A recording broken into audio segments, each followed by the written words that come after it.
Hey there, this is Group 2 giving you the final update on what our whack-a-mole game has become. Firstly, is the game fun? The group had varying ideas when they tested the game. We all agreed that it was fun bashing the heads of giants of Mjolnir, but it seemed a bit basic. We later added a 1-minute timer and lives to increase the pace of the game. An important note is that the original goal was to have a game that's for kids, thus the basic gameplay was not catered towards us. Next, we checked the technical aspects. Did it work correctly? Our coder, Jordan, black and white box tested the code to make sure there were no likely bugs that could occur. Not much testing was required due to the limited input the player had, but the testing was thorough to cover all possible likely outcomes. Some things were found during this, such as a mole being able to be hit repeatedly, rather than just once, greatly increasing the score of the player unwantedly. After some self-assessment, we tested the game on players outside of our group.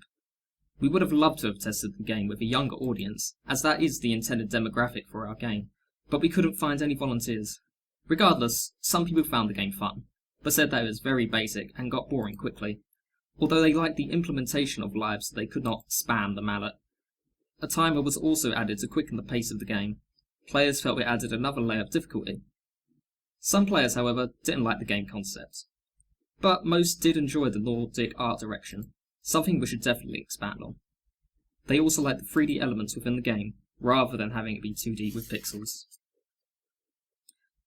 Looking at these suggestions, it's important to look at the original design decisions, and to ask whether the ones that made it through were good. The original art design was planned to be a normal, non-fantasy setting. The decision to change this to a Nordic theme instead was well received. The game is functional, and would most likely be fun for kids for its intended target audience. However, it could lose their interest quickly, as the game itself is very basic. More testing is required, and increasing the depth of the gameplay may be needed. But this would also interest audiences outside of our core demographic, as they complain the game is too basic. Some improvements could be different modes, affecting how the game is played, or different mole types.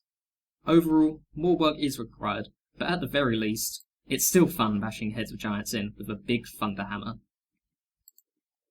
Anyway, thanks for watching. Okay, cut.